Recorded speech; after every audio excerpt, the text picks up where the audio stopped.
نبی میں مست ہیں،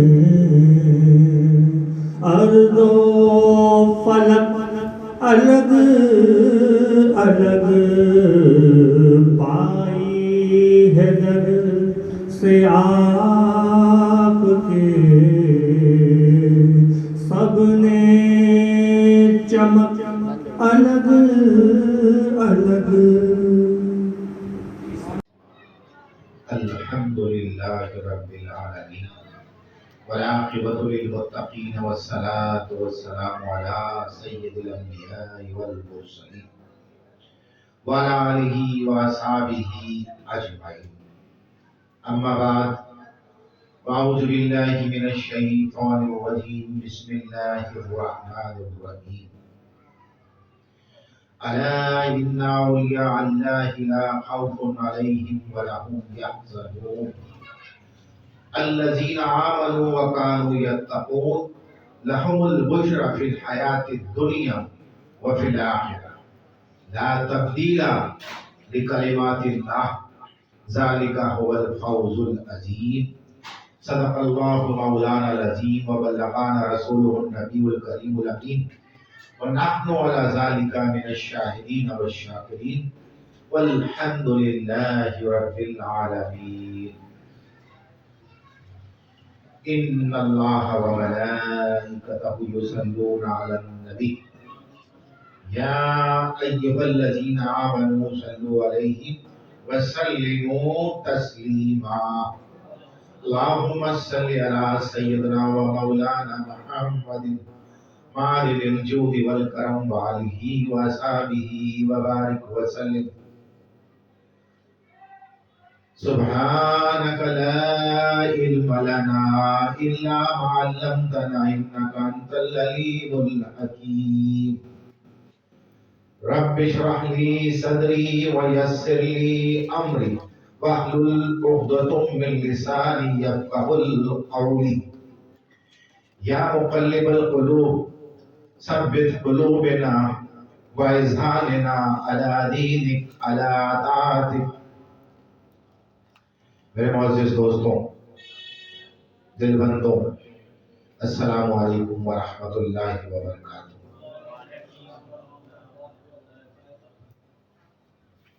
دیکھیں، جیسے کہ میں نے ابھی سورہ یونس کی آیت نمبر 63 اور 64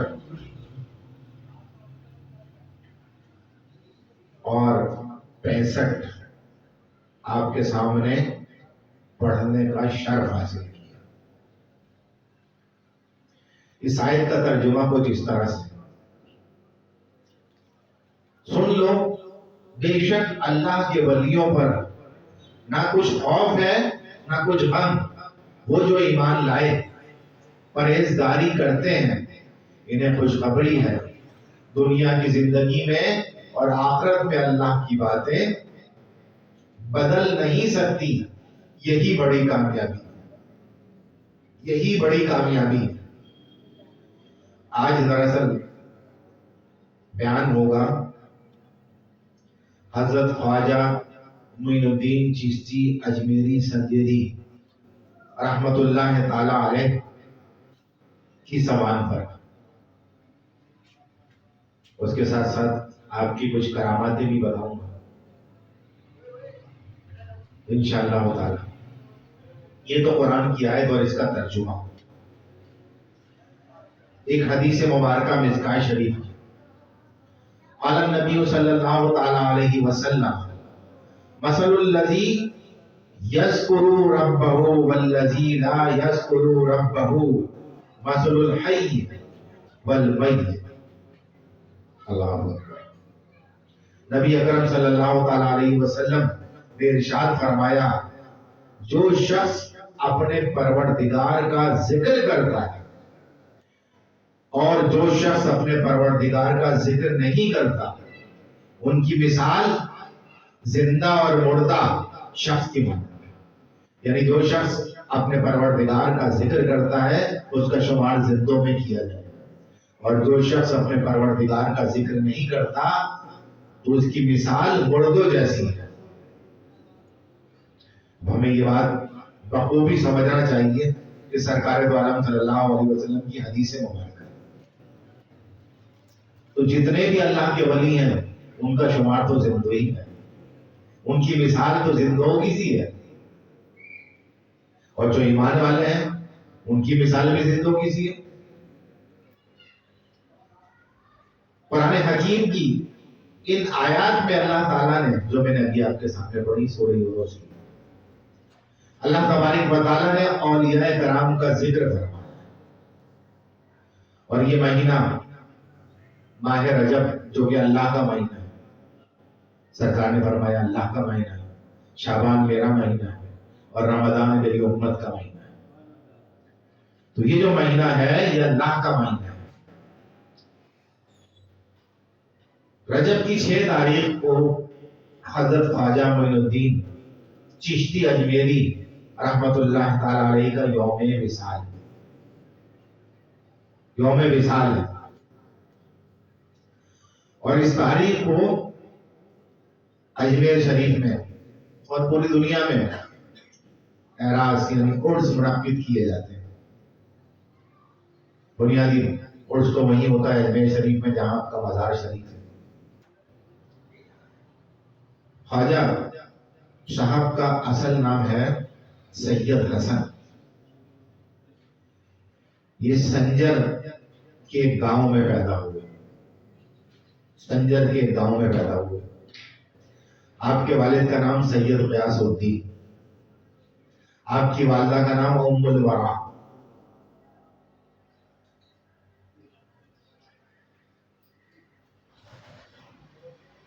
ام الورا آپ کی والدہ کا نام ہے۔ اچھا، بہت سے لوگ اولیاء اللہ کا ذکر کرنے پر اعتراض کرتے ہیں۔ ہماری کوئی لڑائی نہیں کسی سے، لیکن اعتراض کا سبب کیا ہے سمجھ میں نہیں آیا، جبکہ لوگ پریشان بھی ہو جاتے ہیں۔ حالانکہ قرآن کریم میں اولیاء کا ذکر موجود ہے، ہر نبی ولی ہوتا ہے، ہر ولی نبی نہیں ہوتا۔ قرآن مجید فرقان حمید میں اولیاء کرام کا ذکر موجود ہے، اور احادیث میں بھی ذکر موجود ہے۔ مثلا سورہ بقرہ میں ایک ولی کی گائے کا تذکرہ ہے، سورہ آل عمران میں حضرت بی بی مریم سلام اللہ علیہ کا تذکرہ موجود ہے۔ بے موسم پھلوں کا آنا، حضرت عیسیٰ علیہ السلام کی ولادت کے وقت کھجور کے خشک تنے میں کھجور کا لگ جانا، اور پانی کا چشمہ جاری ہو جانا سورہ مریم میں موجود ہے۔ سورہ کہف میں اصحاب کہف کا اور ان کے کتے کا بھی تذکرہ موجود ہے۔ یہ اللہ کے ولی تھے سارے اصحاب کہف والے جتنے بھی تھے، اور جو ان کا کتا ہے وہ بلمباؤ کی شکل میں، انسانی شکل میں جنت میں جائے گا، اور بلمباؤ اس کتے کی شکل میں جہنم میں جائے گا۔ تو یہ سارے تذکرے موجود ہیں۔ سورہ نمل میں آصف بن برقیہ جو سلیمان علیہ السلام کے درباری تھے، ان کا تذکرہ موجود ہے۔ اللہ فرماتا ہے اور اس کے پاس کتاب کا علم تھا۔ سلیمان علیہ السلام کے دربار میں بیٹھے ہوئے ہیں، حضور نے آ کے خبر دی کہ ایسی ملکہ ہے، ملکہ بلقیس کے متعلق، وہ چل پڑی ہے آپ کی طرف، آ رہی ہے۔ تو سلیمان علیہ السلام نے کہا کہ کون اس کا تخت اس کے آنے سے پہلے یہاں پہنچائے،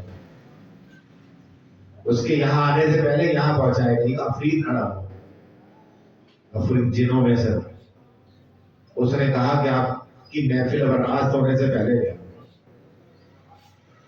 پھر ایک اللہ کا ولی کھڑا ہو، آصف بن برقیہ، انہوں نے کہا کہ حضرت فلک جھپکنے سے پہلے گیا۔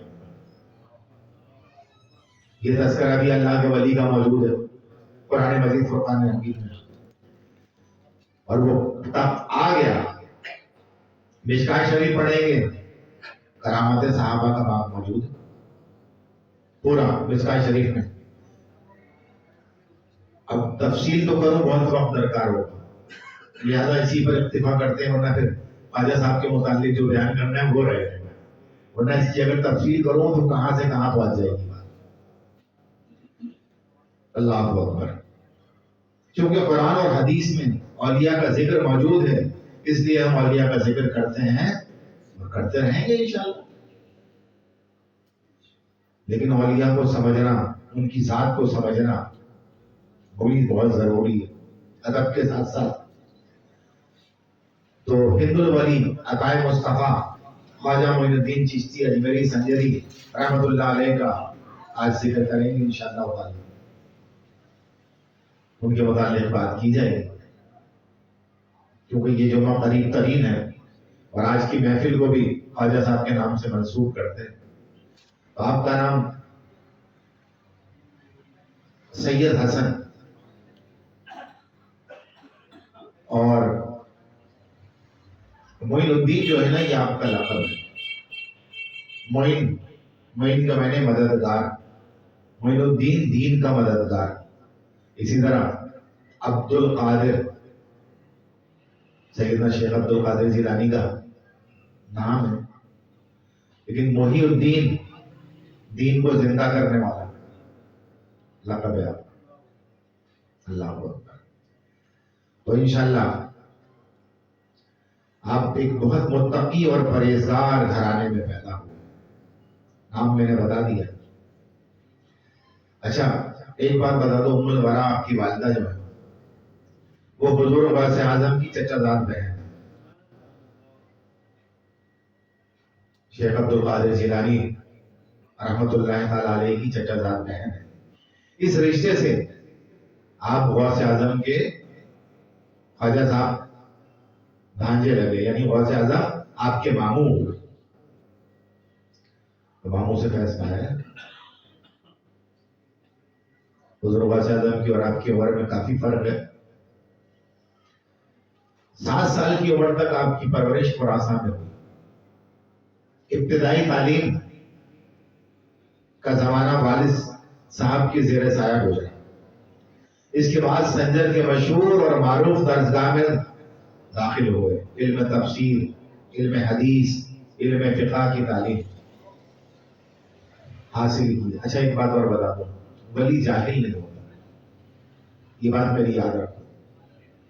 ولی کبھی بھی جاہل نہیں ہوتا، جو جاہل ہو وہ ولی نہیں۔ بے پڑھا تو ہو سکتا ہے لیکن جاہل نہیں ہوتا، اور جاہل نہ ہونے کے سبب سے وہ ہمیشہ حق بات کی تائید کرتا ہے، اور جو حق کے مخالف ہوتا ہے اس کو منع کرتا ہے۔ اس طرح سے ہم پیر کی بات کرتے ہیں تو پیر کبھی جاہل نہیں ہوتا، پیر کبھی جاہل نہیں ہوتا۔ پیر کے معنی ہے رہنما، شیخ بھی کہتے ہیں عربی میں، بوڑھے کو بھی کہتے ہیں اور پیر کو بھی کہتے ہیں۔ تو جس کے پاس خود رہنمائی نہیں وہ رہنمائی کیا دے گا؟ تو جب بھی کبھی کسی پیر کے پیچھے جاؤ تو یہ دیکھ لو کہ وہ اس کے پاس خود رہنمائی ہے یا نہیں، یا وہ خود رہنمائی سے آ رہی ہے، بس ایک سسٹم چلا لیا ہے رسمی طور پر اور وہ سارے کام۔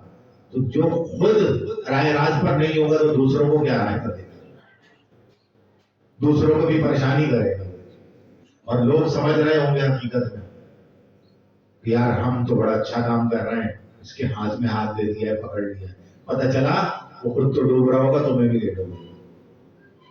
مثال دیتے ہیں نا، لکڑ پیر، پتا پیر، پتھر پیر۔ پتھر پیر خود تو ڈوبا ہوا ہوتا ہے، جو اس کو پکڑتا ہے وہ بھی ڈوب جاتا ہے اس کے ساتھ، اور پتا پیر جو ہوتا ہے خود تو تیر رہا ہوتا ہے لیکن کوئی پکڑ لے تو وہ اسے لے کے ڈوب جاتا ہے۔ لکڑ پیر خود بھی تیرتا ہے اور جو اس کو پکڑتا ہے اس کو بھی تیرا کے پار لاتا ہے۔ تو یہ ضروری ہے، بہت ضروری ہے کہ وہ جاہل نہیں ہو، اس کے پاس علم ہو۔ پھر اگر وہ جاہل ہے تو پیر کس بات کا، پھر رہنمائی کس چیز میں کرے گا، کس چیز کی رہنمائی دے گا؟ اس کے پاس تو خود رہنمائی نہیں ہے، تو رہنمائی کس چیز کی دے گا؟ تو اسی لیے سارے علوم خواجہ صاحب نے حاصل کیے۔ اللہ اکبر۔ 14 برس کی عمر میں والد صاحب کا سایہ آپ کے سر پہ سے اٹھ گیا، اور اس کے تھوڑے ہی عرصے بعد آپ کی والدہ ماجدہ بھی اس دار فانی سے رخصت ہو گئی۔ اللہ اکبر۔ خواجہ صاحب کے والد بدلاور کی کچھ زمین اور باغات تھے، جو آپ دو بھائی تھے، بعد میں دو بھائیوں کے حصے میں آئے، آدھا سید حسن کے حصے میں اور آدھا آپ کے بھائی کے حصے میں۔ آپ اپنے باغ کی نگرانی اور رکھوالی کیا کرتے تھے، اور اسی میں ایک کونا ایسا بنا لیا تھا جہاں آپ بیٹھ کے اللہ کی عبادت کیا کرتے تھے۔ تو لوگوں، اللہ کی عبادت کرنے کے لیے ایسا نہیں ہے کہ ہر وقت آدمی مسجد میں رہے، اپنے سارے کام کاج کرتا ہوا بھی اس کی عبادت کر سکتا ہے، اور عبادت کا بہترین اور افضل ترین طریقہ نماز ہے۔ سب سے افضل ترین طریقہ عبادت کا نماز ہے، جو ظاہر اور باطن دونوں پر ہوتی ہے۔ اچھا، ولایت جو ہے نا، ظاہر کا نام نہیں ہے، ولایت باطن کا نام ہے۔ ہم یہ سمجھتے ہیں کہ ولی ہو گیا تو اس کو اس دنیا سے نکل جانا چاہیے، تصور یہی ہوتا ہے نا کہ اب تو اس کو دنیا میں نہیں، اس کو اس دنیا میں رہتے ہو ہم تو یہ تصور کرتے ہیں ولی ہو گیا بریانی نہیں کھا سکتا۔ ارے یار وہ ولی ہے یار، ولی بن رہے ہیں، ولی ہے ایسے یار، وہ چھولے کھا رہے ہیں میڈم، تو کیا ہوا بھائی، وہ انسان نہیں ہے کیا؟ یہ کہتے ہیں یار ولی قورمہ نہیں کھا سکتا۔ یہ کرائٹیریا ہے، لوگوں کے ذہن میں یہ بات آ گئی یار ولی تو وہاں بیٹھے ہوئے، وہ ولی ہے، کیسے ولی ہے بیٹھے؟ کیوں بھائی، وہ انسان نہیں ہے؟ ولی بھی تو انسان ہوتا ہے، کوئی اوتار تھوڑی ہوتا ہے۔ لیکن بات یہ ہے کہ ولی کا ظاہر اور باطن ایک ہوتا ہے، جو اندر ہوتا ہے وہی باہر ہوتا ہے، جو باہر ہوتا ہے وہی اندر ہوتا ہے۔ ایسا تھوڑی ہوتا ہے کہ وہ سینے نہیں نکل آتی ہیں اس کے تو بولے یہ الگ ہو جائے گا، یہ لوگوں کا بس ولی جو ہے اللہ اس کا مددگار ہو جاتا ہے اور وہ اللہ کا دوست ہو جاتا ہے۔ یہ بات ہے جو سمجھنے والی بات ہے۔ پتہ نہیں کیا کرائٹیریا لوگوں نے بنایا ہوا ہے۔ ہاں، ولی سنت ادا کرتے ہوئے اس چیز کا خیال رکھتا ہے کہ سب چیز کھاؤ جو جائز اور حلال ہے، لیکن تھوڑا پیٹ خالی رکھ کے کھاؤ، بالکل یہاں تک نہ آئے کہ بات بھی نہ کی جائے۔ ولی اس چیز کا خیال رکھتا ہے، بریانی بھی کھا سکتا ہے، بچیا کی بھی کھا سکتا ہے، اور روٹی کی بھی کھا سکتا ہے، ہر جائز اور حلال، اور حلال چیز کھانے پر اس کو کوئی یار نہیں۔ ہاں، جہاں وہ اجتبا ہو، ذرا سا بھی شبہ آ جائے اس سے دور ہٹ جاتا ہے،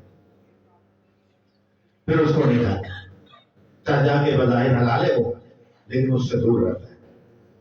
تو شبہ والے کاموں سے، مباح سے بھی دور رہتا ہے، جس کا نہ ثواب ہو نہ گناہ ہو، حد الامکان اس سے بھی بچنے کی کوشش کرتا ہے، تو اللہ کا قرب حاصل کرتا چلا جاتا ہے۔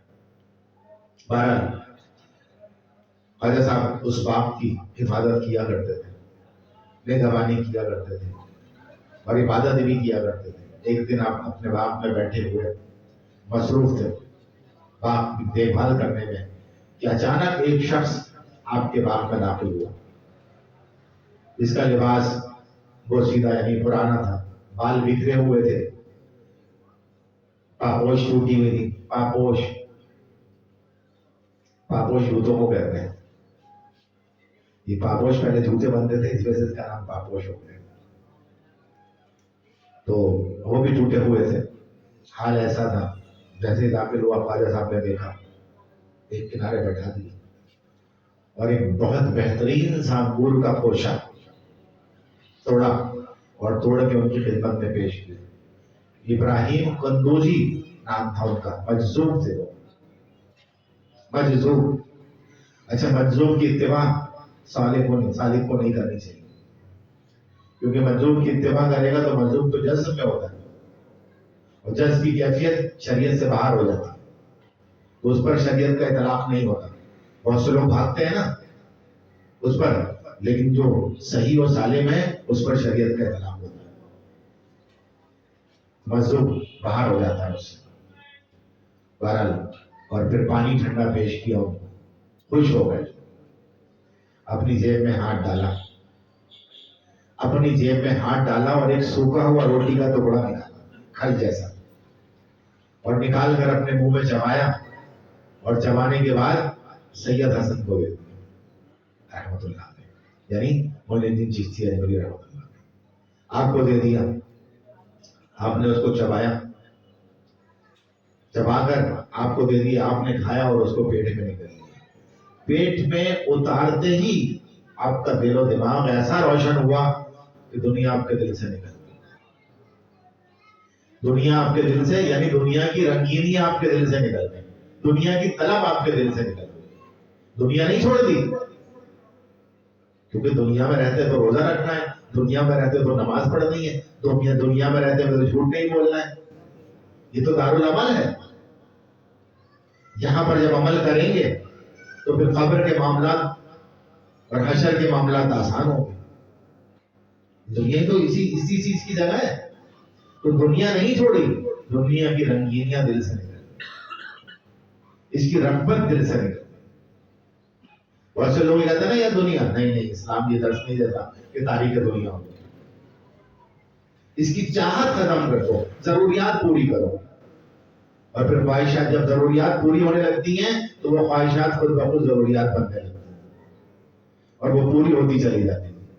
اس لیے سمجھاتا ہوا چل رہا ہوں کہ ہمیں یہ کرنا ہے اپنی زندگی میں، یہ بھی نہیں کرنا کہ کام کاجی چھوڑ دے آدمی، حلال روزی تو کمانی ہے اور جو ذمہ داریاں ہیں وہ بھی پوری کرنی ہے ہر صورت میں۔ بہت سے لوگ بڑا بہانہ کر لیتے ہیں، تو ایسا نہیں ہے، یہ ساری ذمہ داری اللہ نے لگائی۔ بہرحال آپ کی دنیا بدل گئی، آپ نے فوراً اپنی جائیداد جو تھی فروخت کی، اکیلے ہی دے، فقراء اور غرباء اور مساکین کا خیال کرتے ہوئے ان میں تقسیم کی، اور پھر نکل پڑے خراساں کی طرف۔ سالہ سال اسلامی ملکوں کی 77 برس آپ کے سفر میں گزرے، 77 برس خواجہ صاحب کے سفر میں گزرے، سالہ سال ادھر گئے، مزارات اولیاء پر گئے، مزارات اولیاء پر جانا چاہیے کیونکہ فیض ملتا ہے، لیکن اس کے آداب اور طریقے، اس کے آداب اور طریقے ہیں، ان آداب کو ملوز خاطر رکھتے ہوئے جاؤ، ان طریقوں کو ملوز خاطر رکھتے ہوئے جاؤ، فیض پاؤ، اس سے ہٹ کر کوئی کام نہ کرنا، ورنہ پھر پریشان ہو جاؤ گے۔ بظاہر تو سمجھ رہو کہ بہت اچھا کام کیا، وہ اچھا کام نہیں ہو، کسی بھی ولی نے یہ تعلیم نہیں دی ہے جو آج کل کرتے ہیں لوگ، آپ ان کی تاریخیں اٹھا کے دیکھ لو، بہت سارے وہ بزرگان دین جو دنیا میں ظاہری حیات میں اپنی موجود تھے، ان سے ملاقات کی اور پھر پہنچے حضرت جنید بغدادی رحمۃ اللہ علیہ کی مدد، اور وہاں مسجد میں جب گئے تو آپ کی ملاقات حضرت عثمان ہارمونی رحمۃ اللہ علیہ، ہارمون ایک جگہ ہے، ہارون نہیں ہے، ہارمون ہے، حضرت عثمان ہارمونی رحمۃ اللہ تعالیٰ علیہ سے آپ کی ملاقات ہو گئی بغداد میں، جنید بغدادی رحمۃ اللہ علیہ کی مسجد میں۔ حضرت خواجہ معین الدین چشتی اجمیری رحمۃ اللہ علیہ نے عثمان ہارمونی رحمۃ اللہ علیہ کے ہاتھ پر بیعت کی، اور بیعت کی بہت ساری احادیث موجود ہیں جس سے بیعت کا ثبوت ملتا ہے۔ بیعت کی اور ان کے مریدوں میں شامل ہو گئے۔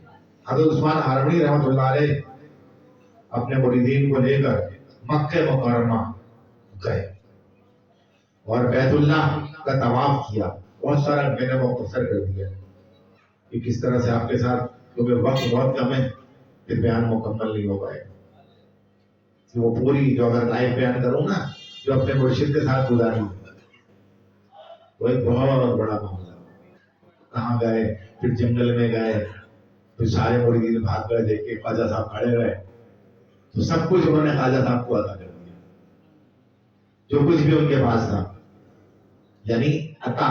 ولایت کی اقسام ہے نا، علماء کرام نے 5 اقسام ولایت کی بیان کی، اور ولایت اور ولایت میں بھی فرق ہے، ایک زبر سے اور ایک زیر سے، ایک ولایت ہے ایک ولایت ہے، پھر کبھی ولایت پہ بات کروں گا تو پھر اس پہ تفصیل سے بتاؤں گا کہ کیا فرق ہے دونوں میں، کون سی جو ہے وہ 40 سال کے بعد پلٹ کے دنیا والوں کی طرف آ جاتی ہے واپس، اور کون سی وہ اپنے ساتھ لے جاتا ہے.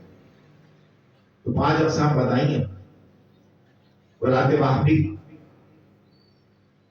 ولایت قسمی، ولایت شرعی، ولایت عطائی اور ولایت تکوینی. 5 اقسام ہیں مشہور. اس کے علاوہ اور بھی ہیں مشہور جو اقسام ہیں. بہرحال آپ جب گئے وہاں لے کر تو آپ نے دعا کی: یا اللہ سید حسن معین الدین کو اپنے مقبول اور محبوب بندوں میں قبول فرما. اور یہ دعا کرنی چاہیے. جو جس سے محبت کرتا ہے اس کے لیے دعا کرتا ہے.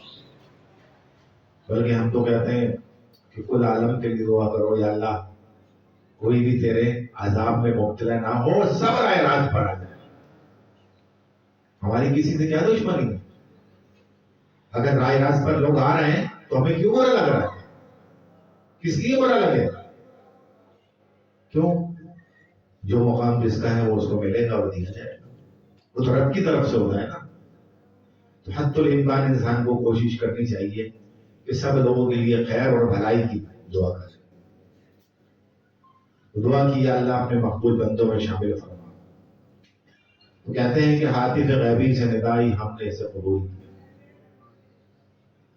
اس کے بعد حضور علیہ السلام کے روضہ اقدس پر گئے، حاضری دی. حضرت عثمان ہارونی رحمۃ اللہ علیہ نے اپنے مرید کو حضور کی بارگاہ میں پیش کیا اور کہا: معین الدین کہو السلام علیک یا سید المرسلین. جو حاجی حج پر جاتے ہیں اور آتے ہیں میرے پاس پوچھنے کے لیے اب تو بہت ہی مشکل ہو گیا، کم ہو گیا، تو میں یہی بتاتا ہوں کہ جب سرکار کی بارگاہ میں حاضر ہو تو اس طرح سے سلام کرو: السلام علیک یا سید المرسلین. اور ایک بار سلام کرو، بار بار نہیں کرو. یہ بے ادبی ہے. جب بھی کوئی کسی محفل میں جاتا ہے تو ایک بار تو سلام کرتا ہے. ادب کے خلاف ہے بار بار سلام کرنا. سلام پڑھنا الگ چیز ہے اور سلام کرنا الگ چیز ہے. تو ایک بار سلام کرو. سرکار کی بارگاہ میں حاضر ہو تو سلام عرض کیا، کہا حضور کی بارگاہ میں پیش کیا اور عرض کی: اے اللہ کے حبیب اس غلام کو قبول فرما. روزے سے آواز آئی: معین الدین. الہی ہر جگہ تیری عطا کا ساتھ ہو، جب پڑے مشکل شہ مشکل کشا کا ساتھ ہو. یا الہی بھول جاؤں نزع کی تکلیف کو، شادی دیدار حسن مصطفیٰ کا ساتھ ہو.